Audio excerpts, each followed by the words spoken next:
Hey guys, so I got the PPT meeting coming up at 9 o'clock, 8:58, Friday, September 3rd.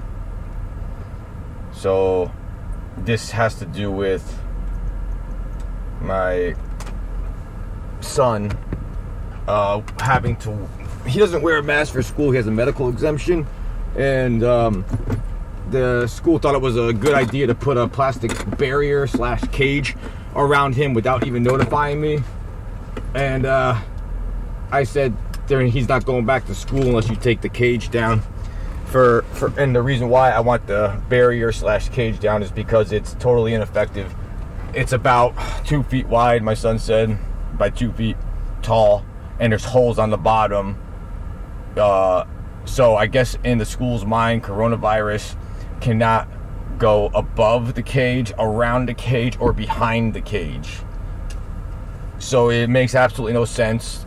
What's happening is, to me, it is a form of humiliation because I'm the only parent in the entire school that gave my son permission to not wear a mask and has a medical exemption as well. So the phone call is going to happen any second. They should be calling me, and I'm going to record the entire process. I hope I checked all the settings here. Volume's up. I could see the bars moving, the mic. So we'll see how it goes. So they're also saying that the exemption is not the right one or something. They said this is unacceptable. This exemption from your doctor for Kurt not wearing a mask is unacceptable, they said. So we have to find out what that's about as well. We have to find out lots of things. And hopefully we get all our answers today. Just adjusting this screen. I don't know if I'm going to edit this or not. We'll see how that goes. I got a missed call. Oh, I know who that was. So let me get my water.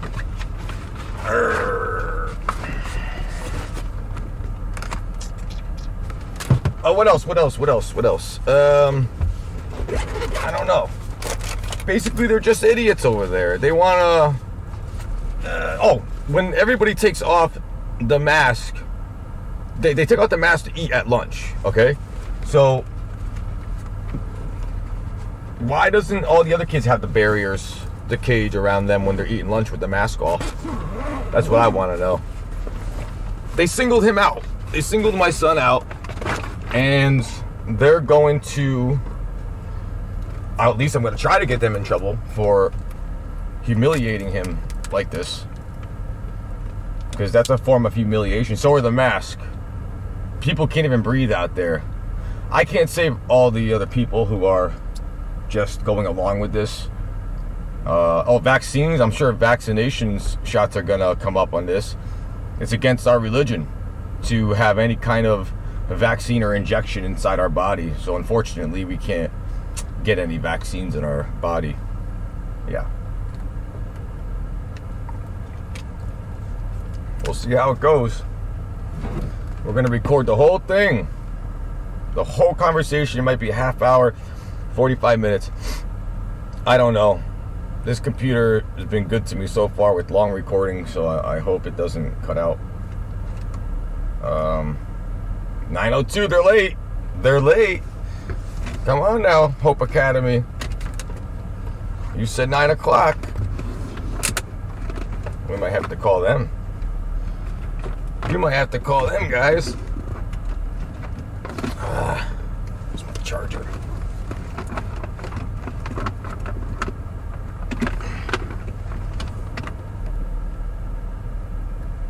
What else? What else are they doing wrong over there? Oh, they said somebody got COVID. I got an email stating somebody in that school got coronavirus. And it's okay for the school to keep going on. A lot of BS. Okay, COVID update. Giselle Flores, Hope Academy. Hello. Please see attachment memo. If you have any questions, feel free to call or email our main line, 203-700-6000. Giselle Flores. And this is about, let's see.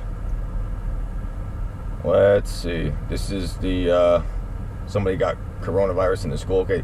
Dear Hope Academy community, on September 1st, 2021, we were notified that a member of our school community has tested positive for coronavirus, COVID-19. The affected person has been instructed to remain home.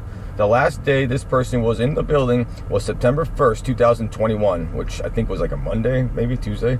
Anyone considered to be a close contact of this individual will be contacted by school or local health officials and provided with instructions on the appropriate steps to take. We continue to be open for full-time in-person learning with remote learning options available for students impacted by this scenario. There you go. Maybe this is just for me. Maybe they're lying. They're not going to give the name of the student, or it could even be a staff member. I don't know. If it's a staff member, then everybody was contacted with that person, you would think. Then it says COVID-19 is spread mainly via person-to-person contact through contaminated air droplets from coughing and sneezing by an infected person. As with controlling the spread of other viruses, we urge everyone to discuss the following preventive measures with your children and family members. Aw, Hope Academy cares so much about us. Wash your hands frequently, but especially after using the restroom and before preparing or consuming food. Using soap and hot water, wash for about 20 seconds. Be sure to also wash your fingertips. When soap and water are not available, use hand sanitizer. And next week, we will discuss shapes and colors. Avoid coughing or sneezing into your hands or in the air. Well, if you're wearing a mask and you have to sneeze abruptly, are you going to be sneezing in your mask? Or are you going to take the mask off and sneeze in the air? Or take the mask off and sneeze in your sleeve? It doesn't say. It's not specific how to sneeze properly in 2021. Also, try to cough or sneeze into a tissue. Oh, there you go. But what if you can't make it to get a tissue? What if the tissue is all the way in the front of the room and you're all the way in the back and it's not enough time? What do? Let's see. Then you throw the tissue away. Oh my God, you throw the tissue away. You don't keep it? Oh, but what if it goes in the garbage and somebody accidentally breathes in the garbage? Shouldn't you keep it in your pocket? No, just throw it away. If you don't have a tissue, cough or sneeze inside the elbow of your arm. Achoo! So that's not going to go anywhere, right? What's the point of mask? Why can't we just walk around like this all day? Because with the mask on, you're breathing, which is nowhere near as strong as a sneeze or a cough. Oh, it's game time, guys. Okay, let's see if we can do this. Hello. Hi, Mr. Rosetta. Hi. Hi, Rob Mancusi, the Director of Special Ed, Fairfield Public Schools. Nice to meet you. Nice to meet you. Okay, I'm on a Google Meet with the team from Hope, so I will tell you who's here so you know who we're speaking with. We have Sarah Wilcox, the Education Director for Hope. We have Elizabeth, your last name? Montero, you're the school psych? Yes. We have Mike Sanzaro, transition specialist from our district. And we have Michelle, how do you pronounce your last name? Zebo. Michelle Zebo, special ed teacher? Yes. All right. And then myself, Rob Mancusi. So, the PPT is scheduled at your request to discuss your concerns with the mask requirement. Is that accurate? The reason for the PPT is because I tried contacting Hope Academy, I believe it was Tuesday of this week, and I couldn't get in contact with anybody. I asked for, I spoke with the secretary, Giselle. Oh, not Giselle. I forgot her name, but I asked to speak with Miss Montero. I believe it was Tuesday. I never got a call back, so I decided to make a PPT because I can't get in contact with anybody. Okay. All right. Frank, I'm sorry, Rob. This is Sarah. So, Frank, just to clarify, so any concerns around COVID mitigation or mask compliance are directed towards administration. So please know I didn't receive a message from you. Otherwise, I would have gotten back to you. So just so you know, for future, I would be the direct contact for you for anything COVID related. Okay. Okay, yeah, I mean, I called the school front desk. I thought maybe somebody can get me to the right person, but I didn't know that. All right. Well, we're here now as a team, so we want to come to an amicable resolution, so Kurt can return to school and we can move forward as a team on his behalf. So I don't know if you got the email from me last night from Michelle Thoreau in terms of the medical exemption process that was developed for the Fairfield Public Schools for students who are looking for exemptions. Right. We sent you a packet, so that would include having our district medical advisor consulting with Kurt's physician to determine the medical necessity of the exemption requested based on the severity of his medical condition. Right, which I denied. But it's required. By who? It's required through the governor's executive order, the Connecticut State Department of Education with public schools. I read the entire packet, and it said nowhere in there that it is required for the school to go and contact the doctor personally, because it goes against the HIPAA law. That's the required process.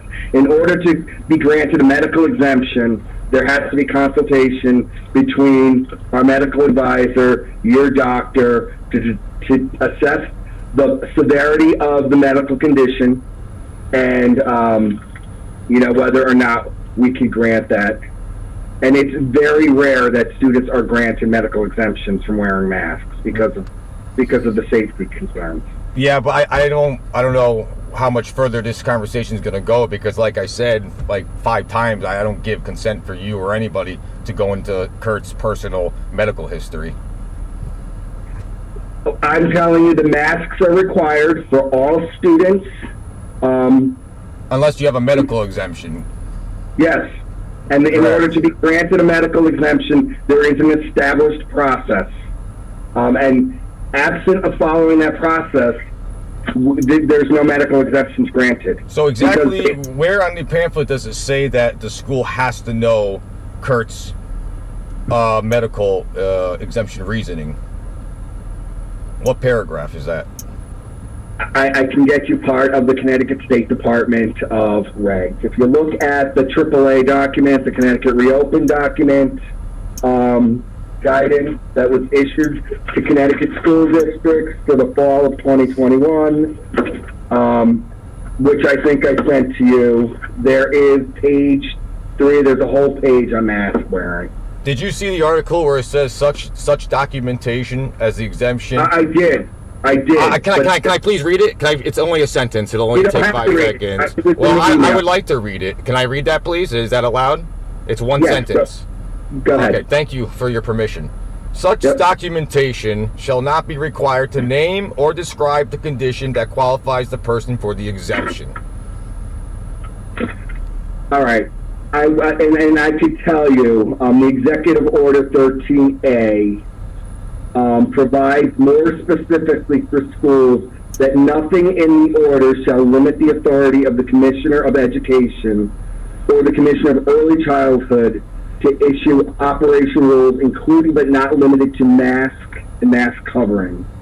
CSD in turn, which the Connecticut State Department in turn, has issued fall mitigation guidance, which is in that AAA document. So I'm still not hearing where it's mandatory for you to have to go and look into this. We're not going to, the Fairfield Public Schools is not granting mask exemptions without going through a medical exemption process. So the article that I just read you means absolutely nothing then? I think you read a part of the executive order that it does not include the authority that that executive order gave to the State Department of Education, which in turn informs public schools' practices around granting medical exemptions. So we are not overstepping our authority in the process in which we're following. It is the process that all Connecticut school districts are allowed to follow and are following. Well, this is what I followed. So again, access denied for anybody to look into his medical records. Okay, well then a mask is required to return to school or to maintain in school. If he comes to school without a mask or gets on the bus without a mask, we'll offer him a mask. We're obviously not going to force him to put it on, but if he doesn't wear it, we're going to be calling you to come pick him up. Well, what's the point of bringing him there? He has a medical exemption. He physically and mentally cannot wear a mask. And you keep saying that you're giving him the option to wear a mask, so obviously you don't know what a medical exemption is. Mr. Rosetta, we're trying to resolve this. I don't know your son.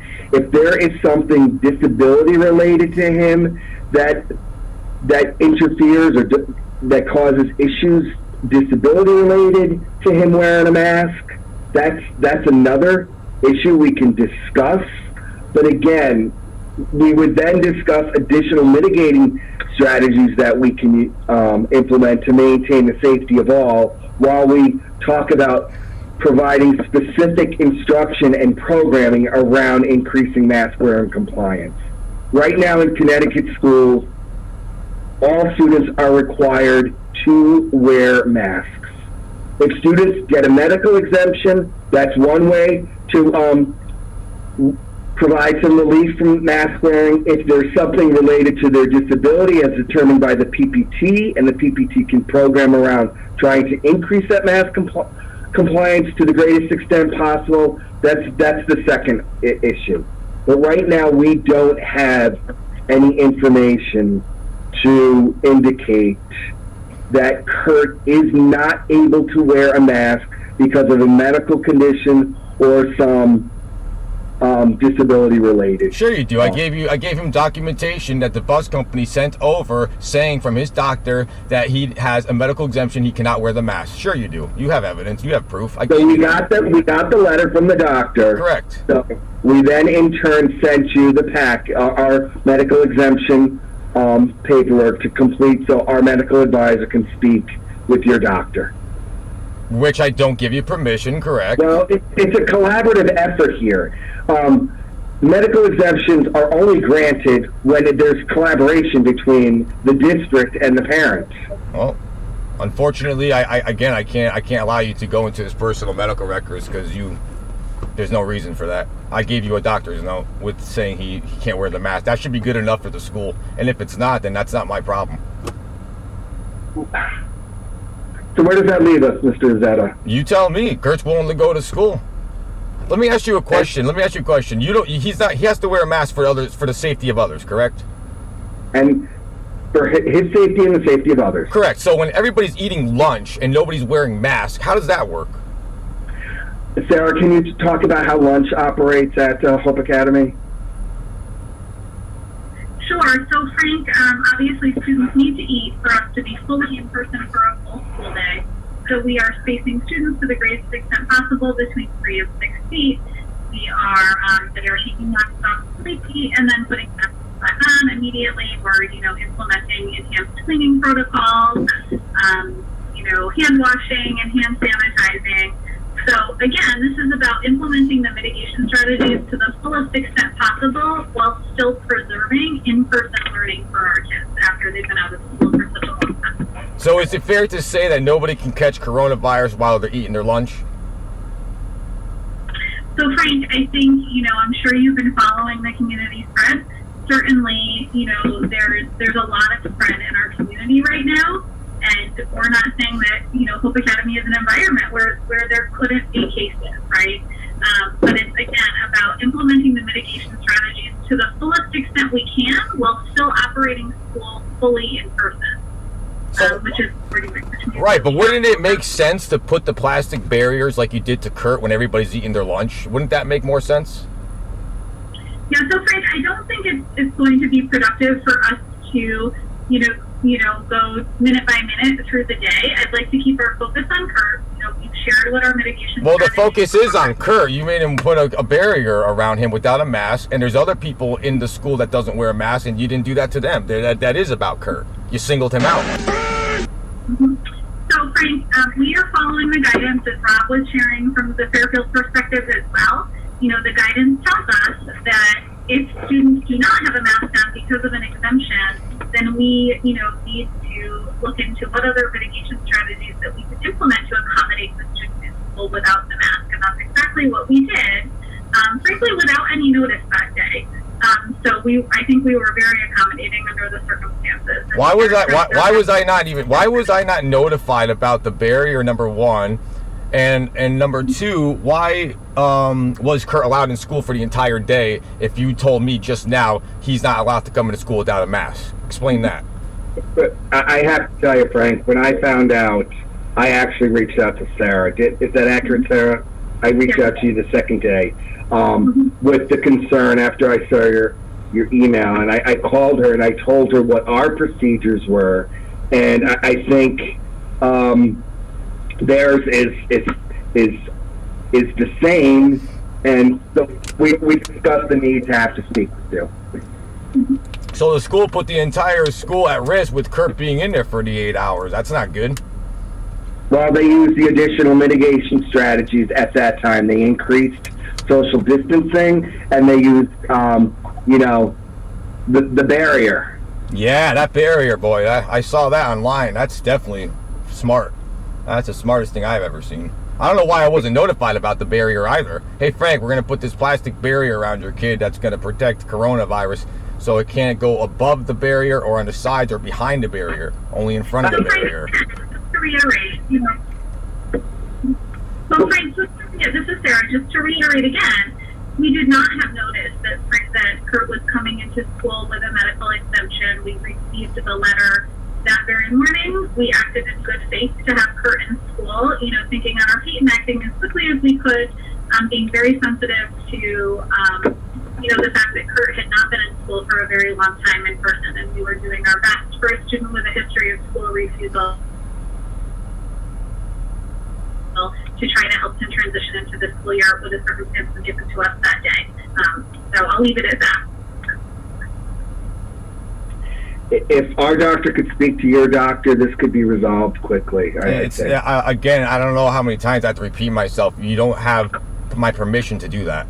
All right. Well, students are required to wear masks in school. Is there anything, disability related that would, make it hard for Kurt to wear his mask? Of course. I would ask, does the team agree with that?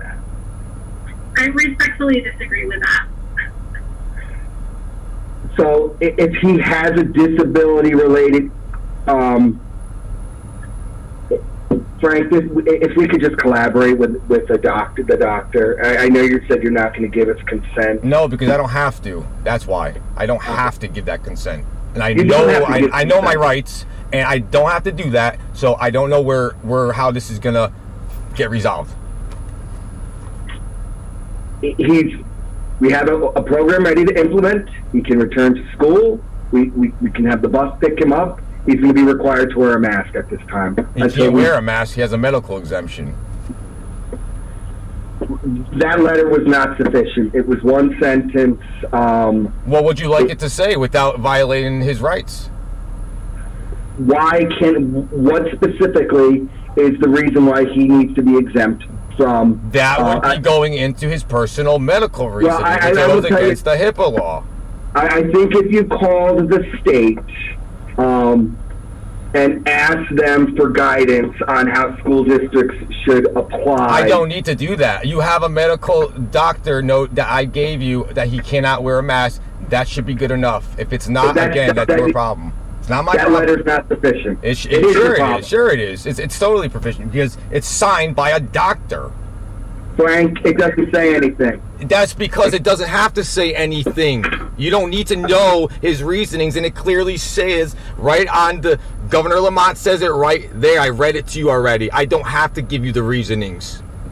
It's in black and white. For some reason, you want to glance over that. All right. Yeah, all right. We're just spinning our wheels. Yeah, because you know you're wrong and you don't know how to get what you want. It's an ego trip right now, and you're not going to get it. It's not an ego trip. Sure, sure. Let's listen to the way you're sounding. You sound like a little child raising your voice at me. I'm 41 years old. I'm not a kid. You don't need to talk to me like that. You're being disrespectful to me. I've been very respectful this whole entire conversation. I've not raised my voice like you. This is all being recorded, by the way. Just like you, everybody will hear how much of an adult you sound like, and then we can have their opinions on that. All right, Frank. All right.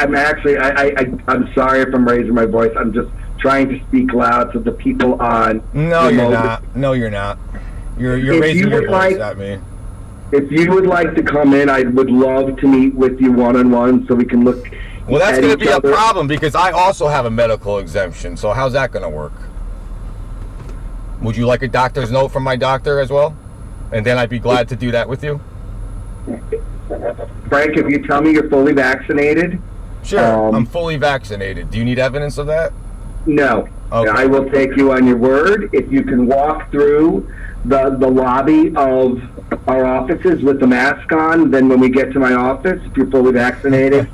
Unfortunately, I can't do that because I have a medical exemption. I could pass out, fall on the floor, then I have to sue the entire school for you forcing me to wear a mask. I don't want to do that. I don't want to sue anybody. Then we can meet outside where we don't have to wear masks. And what would you like to discuss? The entire thing we discuss now, or because that's a waste of time? We can review why we're taking the stand. I can show you the supporting documents I've been provided from our special education attorneys, because I did review your request with them because I did not want to misspeak. I wanted to be helpful to try to resolve this request so we can get your son back in school where he belongs. You guys are the one holding him back, not me or him. It's in your hands. Okay. All right. He's willing and ready to go. Frank, this is Sarah again. I just wanted to say before we end the meeting on behalf of the whole team, we've worked with Kurt for a long time now, and we've worked with you for a long time. And Frank, we give you all the credit in the world, from the time when you became really, really involved in our school engagement program and your coaching sessions with Beth. Kurt's attendance and engagement in school has increased, 100%. And we've had so much success. And I just want to advocate for Kurt for just a moment as he is on, at the beginning of his senior year of school with so much potential to do great things as he graduates. We have two different pathways forward here, either to support Kurt in being better able to accept the mask mandate, or for you to give us consent to move forward with the medical exemption. And I just wanted to really advocate for us to encourage that for Kurt's sake, because he has a great future, and we really don't want this to impact him after so many years of success. So I just hope, on behalf of our team, that you'll consider that. I said everything I had to say, and nothing's going to change, unfortunately. So I don't know what else to tell you guys. If I find out that I am right, which I will, if you do refuse him to go into school, even with the doctor's no medical exemption, I'll have to go further and hire a lawyer and do all that stuff because, that you guys are the ones keeping him out of school. So if that's the road you want to take, then that's the road I have no choice to take. All right. Frank, my office is going to reach out to you and see if you and I can meet. We can meet in the parking lot if you want. I really don't understand what that is going to resolve. Why can't this resolve right now? Why can't this be resolved now? Why do we have to go in person to resolve a situation like this? Where I'm going to be maskless, the whole reason why he's not allowed into school. I don't understand. What is this going to resolve? I want to be able to provide you with hard copies of. You can't email me that? We did. We emailed. Okay, and I got that. I got those. I read that. I read everything in there. All right, Frank. Well, and certainly Rob and Frank, I'm available to you too as well if you'd like to have another meeting with folks and Fairfield administration. So as of right now, the answer is no, he's not allowed in school, correct? Right now, he's allowed in school, but there's a universal mask mandate. Okay, so the answer is no, even with the exemption. Gotcha. That's all you have to say. I don't know why you can't say no. He's not, because he can't wear a mask. Because we're not choosing. We're not choosing to keep him out of school. Sure you are. Sure you are. He has a note from his doctor for the medical exemption, and you are denying this. So sure you are. You're the one keeping him out of school. You and the whole staff. There is a process. And we read the process. We followed everything. I read you that we don't need to provide you with that. You don't want to hear that. Unfortunately, that's your problem, not mine. He wants to go to school. You are the ones keeping him out. So I'll answer the question for you. Yes, Frank, he's not allowed in school unless he puts on a facial covering. There, I answered it for you. Since you don't want to answer it for me, I'll answer it for you. He's allowed in school. He can't wear a mask. He has a medical exemption. So unfortunately, you are the one keeping him out. If he wears a mask, which you're trying to force it on him, and he passes out and cracks his head open, then what? Then what? If you don't want to give consent, if you can get a clearer medical... I don't have to give you consent. Right. It says it right in the paragraph that I read you, the same document you sent me. I'm reading back to you. If you could get a more in detail specific... I don't have to do that. What I gave you is sufficient, and that's that. And that's that. There's nothing else here that we have to go any further. Because you want something that you don't have to have. And you're not going to have it because we have rights. Unfortunately, we have rights. All right, Frank. Look up HIPAA. Look up HIPAA, and you'll have your answer. All right. My office will be reaching out to you, Frank. I don't know why. You just said he's not allowed in school. Do we need another PPT? I don't understand. Why is the office going to reach out to me? We have our answer. He's not allowed in school without a mask. We have our answer. Why are they going to reach out to me? I think it might be helpful if you understood the details of that executive order in regards to Connecticut public schools opening, or schools like approved private special ed schools as well. Such documentation shall not be required to name or describe the condition that qualifies the person for the exemption. That's the executive order, but there's no buts. That's it. It's done. It's done. You need to see the how it relates to the Connecticut State Department of Education guidance. Well, don't know what else to say to you. He's welcome back in school. He will be required to wear a mask. Right, so he can't go because he has an exemption to wear a mask. He can't go into school because he can't wear a mask. If you would like to give us consent to speak to his doctor... No, I don't want to give you consent. I do not want to give you consent because I don't have to give you consent.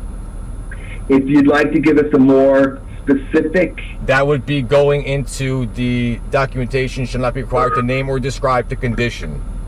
All right, so he's able to come back to school, under what conditions. And but we gave you what you're asking for, which was a medical exemption note from the doctor. Frank, it's not sufficient. That would be going against the HIPAA law and his personal medical history that you have no right of knowing. All right. Well, I'm going to follow up with a conversation with our attorneys to try to resolve this. Okay, and then I can get back to you. All right. Thank you, Frank. Good luck. Thank you. All right, bye-bye. Bye-bye.